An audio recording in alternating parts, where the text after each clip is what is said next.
Lord, that's horrible. No, it's beautiful.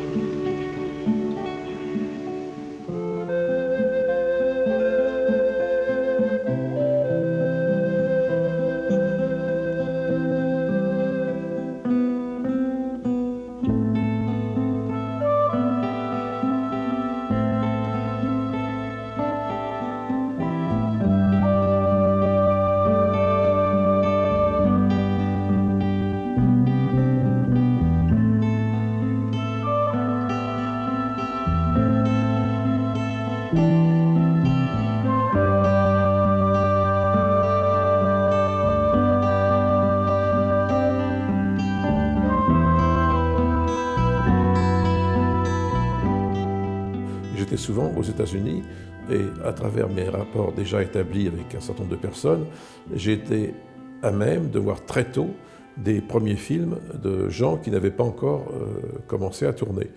J'ai été invité par le Festival de San Francisco de l'époque, qui était un festival tout à fait vivant, agréable. Je me souviens qu'une année, ils avaient invité deux amis à moi, Raoul Walsh et Howard Hawks.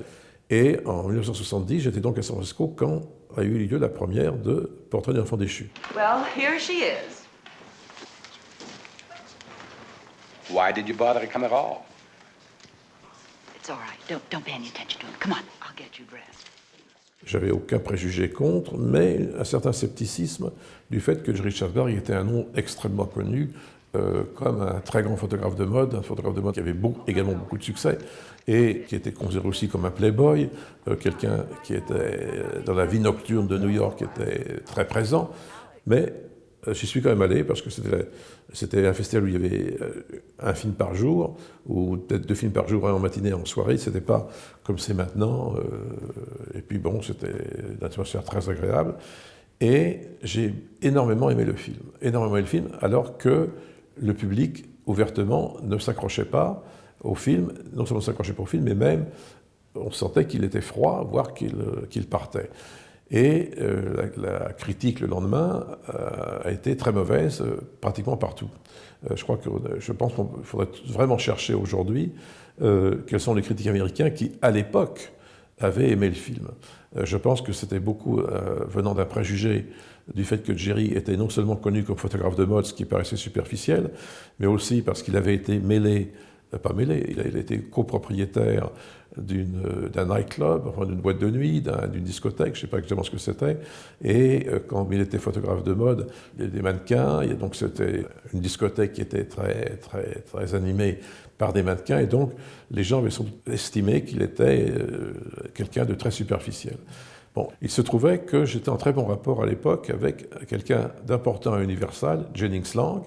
D'ailleurs, vous voyez au générique Jennings Lang Presents ou Jennings Lang Presentation, que j'avais connu à travers Don Siegel, Clint Eastwood et Abraham Polonsky. Je m'étais occupé de films qui eux-mêmes avaient mieux marché en France, comme Willy Boy et Les Proies, qui avaient mieux marché en France qu'en Amérique. Et j'avais la confiance de Jennings Lang. Et donc je suis allé voir Jennings Lang et je lui ai dit « J'aimerais m'occuper de ce film ». Il m'a dit « Ah oui, mais l'agence de Paris a refusé le film pensant que le film ne marchera pas ». Je lui ai dit, écoute Jennings, je suis convaincu que ce film, sinon marchera très fort commercialement, en tout cas marchera très correctement par rapport à un public averti, et le film mérite d'être connu. Il y aura une critique extrêmement forte.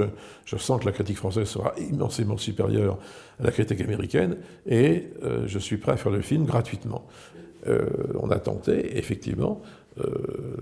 Ce n'est pas une défaut, je me suis trompé. Le film a marché très valablement en salle d'arrêt-essai, a une critique magnifique, et c'est d'ailleurs ça qui fait que le film a quand même quelque part perduré, même s'il ne passait plus. C'est comme ça que les critiques américains, petit à petit, ont appris que la critique française s'intéressait au film. Au départ, ils ont rejeté, ils ont dit « Ah, c'est français », etc. Mais petit à petit, le film, même dans son être vu, a pris une sorte de petite réputation, et surtout depuis le passage à Telluride de Scarecrow, l'épouvantail, qui était un succès considérable à Telluride. Le public était étonné que ce film considéré comme pas très intéressant soit aussi beau, soit aussi émouvant. Petit à petit, la cote de Jerry a monté, en tout cas sur ses premiers films aux États-Unis. I'm trying to be very good. I do think that I should work, Aaron. I should not be so idle. Après cette projection à San Francisco qui a été, disons-le, une douche froide pour le film, et je pense aussi que les projections privées ou de presse n'étaient pas encourageantes, le film n'est pratiquement pas sorti. Il est sorti dans une seule salle à New York, une salle très excentrée, et je pense que la publicité n'était pas exceptionnelle. Et c'est vrai que le film a été partiellement remonté au début du film, à cause sans doute de la crainte d'Universal, le studio, sur le film. On avait fait une sorte de présentation du film pseudo-didactique, maladroit, gauche. On disait cette fille est troublée, enfin bon, tous les clichés que l'on peut imaginer. Et j'ai demandé à le voir. Et c'était évidemment horrible et très très laid. Alors que le film est très beau, le film c'était très laid.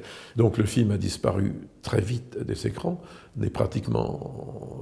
on peut imaginer qu'il est sorti à New York, dans les grandes villes peut-être, mais encore je ne suis pas sûr dans toutes, et qu'il n'est pas sorti en profondeur. Où c'est vrai, le film aurait été plus difficile vis-à-vis du public. Donc le film était abandonné par Universal. Et j'ai demandé que la sortie en France se fasse sur la version originale du film. Et sans doute que c'est en France que le film est sorti à l'époque dans la version que j'avais vue à San Francisco et qui est la version originale du film et que maintenant Carlotta distribue en salle et en DVD. Je pense que ça a été très douloureux pour Jerry, je le comprends, d'autant plus que quand parfois on trouvait une copie qui traînait quelque part, c'était une copie avec ce préambule lamentable.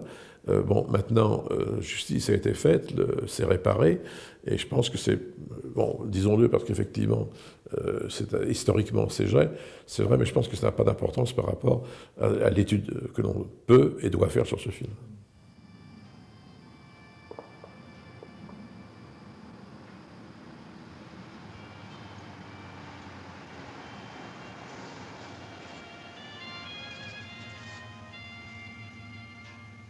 Quand j'ai vu le film à San Francisco, Jerry était déjà en train de tourner Panic at Needle Park. Quand Jennings Lang m'a donné le feu vert à Los Angeles pour que je m'occupe du film, j'ai tenu à m'arrêter à New York pour voir Jerry, lui faire part de mon admiration sur le film, et je n'hésite pas à dire de mon admiration, et lui dire que j'allais m'occuper de son film à Paris, que je tenais à ce qu'il vienne à Paris, parce que j'étais convaincu que le film serait beaucoup mieux reçu à Paris, et c'était sur le tournage de Panic at Needle Park.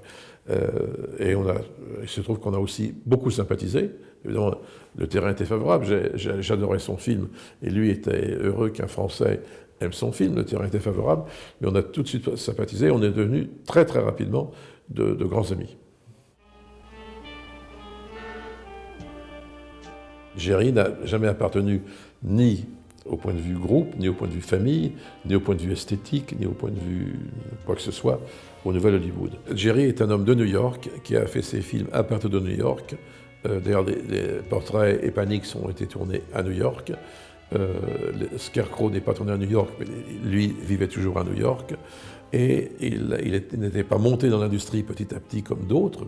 Donc c'est une carrière à part. Par ailleurs, je dois être honnête, et que le mépris de la critique s'était étendu à certains, je n'ai pas dit tous, à certains metteurs en scène ou acteurs très connus qui méprisaient Jerry, et qui le méprisaient d'autant plus que eux, espérant la reconnaissance en France, et parfois, n'ayant pas cette reconnaissance en France, dégommaient, si je puis dire, Jerry dans les milieux d'Hollywood, auprès des studios, auprès des agents et tout. Hello, Hi. Are you one of the models? I'm Lou Andrea Sand. One of the models? Yes. Well, you know, you're about an hour too early. There's no one here right now. Oh, no, I know. I came early on purpose. What's your name? George. George. So when Aaron comes, don't tell him I'm here. I have a fantastic new look I've created, which I want to surprise him with. Okay. Quand revenant de Summer School, Los Angeles et New York, que j'avais rencontré Jerry, j'ai appelé mes amis, je leur ai dit j'ai vu un film tout à fait exceptionnel, qui révèle un talent exceptionnel, et c'est très difficile d'en parler parce que c'est un film unique, c'est un film extrêmement singulier, c'est un film qui est beaucoup plus profond que la façon dont les films sont aujourd'hui, qui est un film brûlant, une vulnérabilité coupante, c'est un film de passion. La mise en scène est une mise en scène passionnelle, même si elle paraît être superficiellement distante, elle est absolument passionnelle. C'est d'ailleurs un portrait de femme, comme il y en a rarement dans toute l'histoire du cinéma. Fait avec une confiance en Jerry pour qu'il puisse comprendre sa sensibilité, sa vulnérabilité, que sans doute il n'aurait peut-être pas connue s'il n'avait pas eu cette liaison qui était très intime. C'était une liaison très sérieuse. Elle n'a pas été extraordinairement longue, mais elle a été très intime. Le film va en profondeur dans la psyché, dans la complexité du personnage de Lou Andrea, qui certainement rejoint certaines des, je ne sais pas quoi dire, rejoint certains aspects de la personnalité de Fay.